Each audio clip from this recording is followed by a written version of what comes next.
tahun. Darn. 1 bulan kemudian.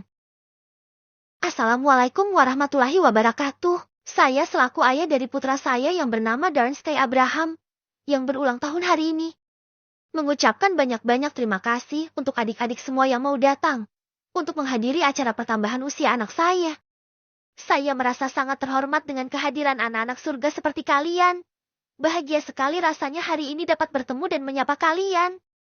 Saya minta supaya anak saya didoakan, agar dia panjang umur, sehat selalu, murah rezeki, dan juga akan menjadi sosok manusia yang berguna bagi keluarga, nusa dan bangsa. Aku, untuk pertama kalinya berdiri di hadapan hamparan anak-anak yatim dan berbicara langsung menggunakan mic di depan mereka, meminta doa pada mereka untuk pertambahan usia Darren hari ini. Ya, Darren Sky Abraham, putraku, hari ini berulang tahun. Usianya kini genap 1 tahun, sesuai dengan rencana dari jauh hari. Ulang tahunnya tak dirayakan dengan mewah, hanya mendekorasi halaman rumah dengan karakter Avenger dan mengundang anak-anak yatim. Fandi dan Lele hadir membawa Safina untuk ikut merayakan ulang tahun Darren.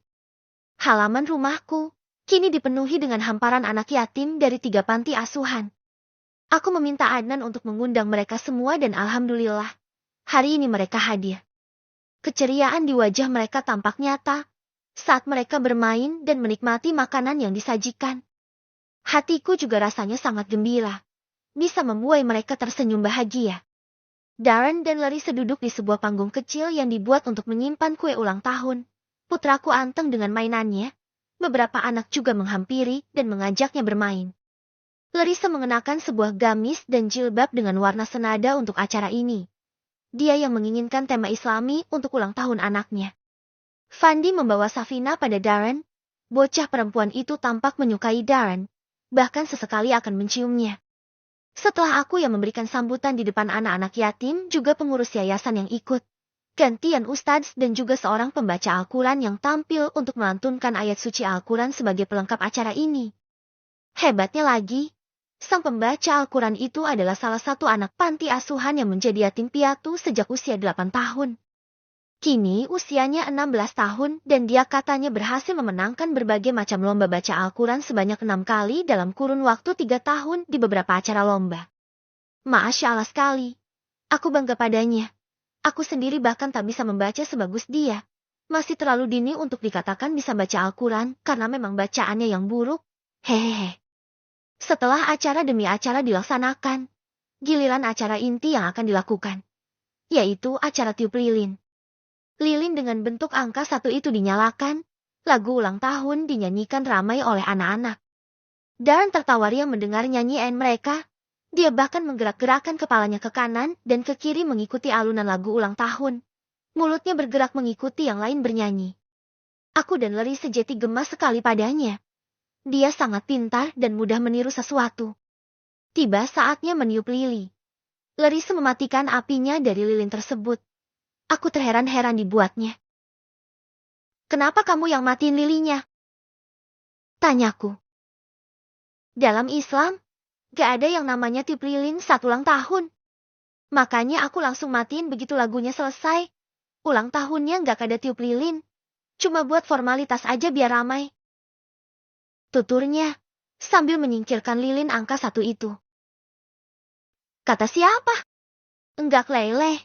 Waktu ultahnya Safina, dia juga mematikan lilinnya dengan angin dari tangan. Katanya memang gak boleh. Iya kan? Lah? Larissa menjelaskan, lalu menoleh pada Lele. Lele mengangguk. Iya, Kak. Bukannya aku sok suci, tapi lebih baik kita memperbaiki apapun yang salah mulai sekarang. Supaya kita bisa menjadi seorang muslim yang baik. Jawab Lele. Aku mangut-mangut paham. Jujur saja aku baru tahu. Biasanya, ulang tahun identik dengan kue, nyanyian ulang tahun dan juga lilin dengan angka sesuai umur. Aku baru tahu, kalau meniup lilin adalah dilarang bagi umat Islam. Kami beralih kembali pada kue ulang tahunnya. Larissa memotong kuenya kecil-kecil, menempatkannya pada piring plastik kecil, lalu membagikannya kepada anak-anak yatim dengan memberikan mereka nomor antrian, agar tertib dan tak ada yang berdesakan apalagi jatuh. Setelah anak-anak menerima kuenya, Mereka berjalan kembali ke arah Ashley dan Adnan yang akan membagikan bingkisan ulang tahun serta amplop berisi uang untuk jajan mereka. Aku melihat mereka banyak yang berjingkrak bahagia mendapatkan bingkisan ulang tahun Darren. Mereka keluar dari halaman rumah dengan penuh kebahagiaan. Aku juga berterima kasih kepada pengurus yayasan yang ikut hadir mengantar anak-anak yatim. Sekalian aku memberikan sedikit sumbangan untuk mereka, yayasan, agar anak-anak yatim bisa terus makan enak dan tak kekurangan gizi walaupun jumlahnya sangat banyak. Acara selesai, semua tamu undangan telah pergi. Hanya tersisa kami saja dan kekacauan sisa pesta. Halaman rumahku terlihat kacau. Sampah-sampah bekas makanan dan minuman berserakan. Tapi tak apa. Itu bisa dibereskan dengan mudah. Yang penting acaranya berjalan dengan lancar. Karena sudah tak ada lagi orang, aku dan Larissa, Fandi dan Leile, serta Adnan dan Ashley duduk bersama menikmati kue ulang tahun yang masih tersisa setelah dibagikan tadi. Tak lupa, aku menyimpan beberapa potong kue dan bingkisan untuk Bu Sumi, lebih tepatnya untuk anak-anaknya. Hari ini, Bu Sumi tidak masuk kerja. Katanya anaknya sakit, sehingga dia tak ikut serta dalam ulang tahun Darn yang pertama. Nan, kapan halalin? Jangan terlalu lama pacaran loh. Gak baik. Fandi tiba-tiba saja berkata pada Adnan. Adnan tersenyum malu. Insya Allah secepatnya. Mas, saya juga gak mau terlalu lama menjalin hubungan tanpa status. Insya Allah dalam beberapa waktu ke depan saya akan meminangnya. Tutur Adnan. Aku terkesiap dan menatap Adnan. Kamu serius mau lamar Ashley? Tanyaku, tak percaya. Adnan mengangguk. Benar. Insya Allah akan saya lamar secepatnya. Bos, kami sudah sepakat untuk melanjutkan hubungan kami ke jenjang yang serius. Bukan hanya main-main saja. Ashley sudah setuju untuk menikah dengan saya. Maka dari itu, saya akan melamarnya. Jelas Adnan. Lalu, apa orang tua kamu gak mempermasalahkan soal Ashley? Kamu tahu sendirilah. Ashley kulitnya hitam gak seperti kulit orang Asia. Aku masih saja mempertanyakan soal warna kulit. Hei, aku dengar ya. Kamu gak bisa asal ngomong lagi soal kulitku. Ashley langsung menimpali. Kali ini dia menggunakan bahasa Indonesia. Lancar tapi logatnya masih kaku. Hehehe, aku lupa. Sorry. Aku melupakan sesuatu. Ashley itu sudah sering menggunakan bahasa Indonesia sekarang saat bicara. Jadi wajar kalau dia langsung menimpaliku dengan ketus. Insya Allah gak ada masalah dengan apapun yang berkaitan dengan Ashley. Keluarga saya menerima dengan ikhlas hubungan kami. Mereka menyukai Ashley. Katanya dia gadis yang sopan dan baik. Adnan membeberkan. Alhamdulillah. Ucap kami. Senang mendengar tak ada celaan untuk Ashley. Bisa enggak? Kalian panggil aku Aisyah aja. Tanya Ashley pada kami. Kenapa? Tanyaku. Aku suka nama Isu. Nama yang cantik. Jawabnya. Baiklah. Nama panggilan kamu Aisyah sekarang. Puas? Ashley tersenyum. Dia tampaknya sangat menyukai nama barunya. Kami lanjut menikmati kuenya. Safina dan Darren bermain bersama, mengotori baju mereka dengan krim dari kue tart yang mereka makan dengan tangan sendiri. Baik Leile maupun Larissa, mereka malah tertawa senang melihat tingkah dua bocah itu. Bukannya marah karena baju mereka kotor. Malamnya. Sayang, boleh minta bantuan? Larissa mendatangiku yang ada ruang kerja. Aku menoleh. Bantuan apa? Tanyaku. Bantuin aku jagain Darren sebentar. Dia belum tidur. Aku mau mandi gerah banget. Jawabnya. Oh, iya. Aku keluar sekarang juga. Wait. Larissa pergi lebih dulu. Aku menyimpan laptopku dan segera keluar dari ruangan kerja. Kulihat Darren belum tidur. Dia masih memegangi botol susu yang tengah disedotnya sambil bermain kaki dalam posisi terlentang. Aku naik ke atas ranjang, menemani Darren yang sendirian. Kamu anteng banget, nak. Jagoan Dedi ini memang anaknya gak rewel ya. Hebat. pujiku padanya. Darren melepaskan botol susunya, lalu menatapku. Papa, papa. Ocehnya. Aku mengangkat tubuh Darren dan mendudukkannya di atas perutku. Apa? Kamu sekarang udah mulai pintar ngomong ya? Senangnya. Aku sangat senang karena Darren sudah jelas mengucapkan kata papa. Gembira sekali hatiku sebagai seorang pria yang pertama kali menjadi ayah. Papa, papa, Aroba, tambah. Dia menyebut papa, tapi dengan diakhiri kata yang tidak aku mengerti. Ya, semacam ocehan bayi, atau mungkin bahasa bayi dan hanya bayi yang mengerti. Hahaha. Terbang, terbang. Ucapku, sementara tubuh Darren aku angkat tinggi-tinggi seolah sedang terbang. Darren tertawa riang. Gelak tawanya membuat setiap lelah yang aku rasakan setiap harinya seakan ikut menghilang, berganti dengan kebahagiaan. Putraku kini telah tumbuh besar. Aku masih tak percaya anakku sudah sebesar ini. Padahal rasanya masih kemarin dia berada di perut ibunya. Aku turun dari ranjang, berlari kecil sambil mengangkat tubuh Darren yang tinggi-tinggi. Ayo terbang, kamu pilotnya, yuhu! Aku berteriak gembira sambil berlari-lari di dalam kamar. Darren terus tertawa, terbahak-bahak akan kelakuanku. Sekilas, aku melihat Larissa keluar dari kamar mandi hanya mengenakan handuk saja. Dia melihat ke arahku dan tersenyum. Aku balas tersenyum padanya. Larissa masuk ke dalam ruang ganti. Untuk berpakaian, aku masih lanjut bermain terbang-terbangan dengan Darren. Aku menghentikan permainan dan membawa Darren kembali ke tempat tidur. Darren didudukkan di ranjang. Aku duduk di lantai agar posisi kami tak berbeda jauh.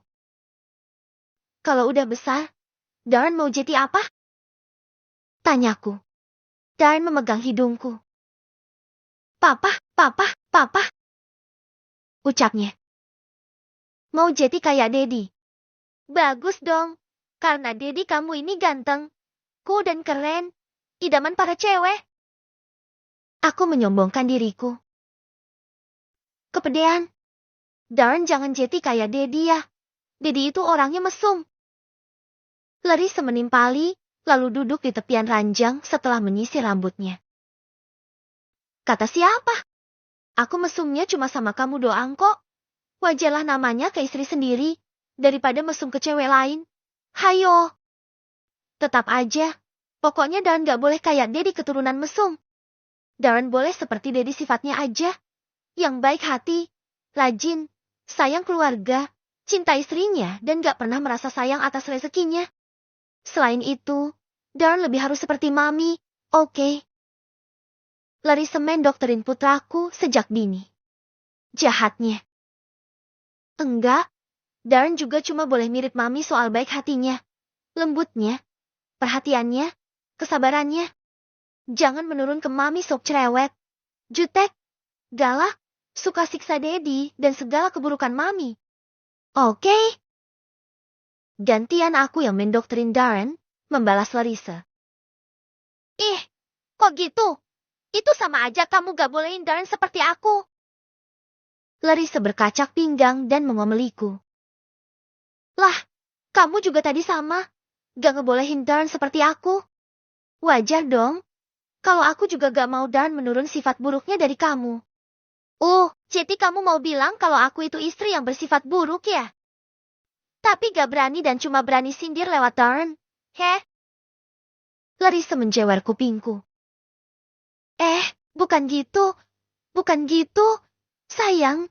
Tetapi. Aku berusaha menjelaskan. Oke. Karena aku adalah istri yang bersifat buruk. Itu artinya aku bebas kasih kamu hukuman apapun. Ayo ikut. Tidurnya di luar. Gak ada jatah kelon. Gak ada jatah si junior dan gak ada jatah kiss dari aku sampai 1 minggu. Larissa menjewer kupingku dan menuntunku keluar dari kamar. Ya jangan dong, aku gak maksud kayak gitu kok. Aku tadi cuma balas kamu aja yang gak bolehin Darren seperti aku. Aku berusaha menjelaskan lagi, menangkupkan kedua tanganku di depannya. Gak bisa. Udah terverifikasi kalau kamu itu sengaja dokterin Darren supaya gak seperti aku yang buruk sifatnya. Lah, dia sendiri yang mulai. Kenapa aku yang disalahkan? Tidur di kamar sebelah. Jangan coba-coba masuk atau si junior aku pastiin hilang nanti subuh dari tempatnya. Larissa mengancam. Ancamannya membuatku bergidik, hingga aku menutup junior dengan kedua tanganku. Bahaya kalau junior hilang. Gimana Darn bisa punya adik nantinya? Brak. Larissa menutup pintunya dengan keras.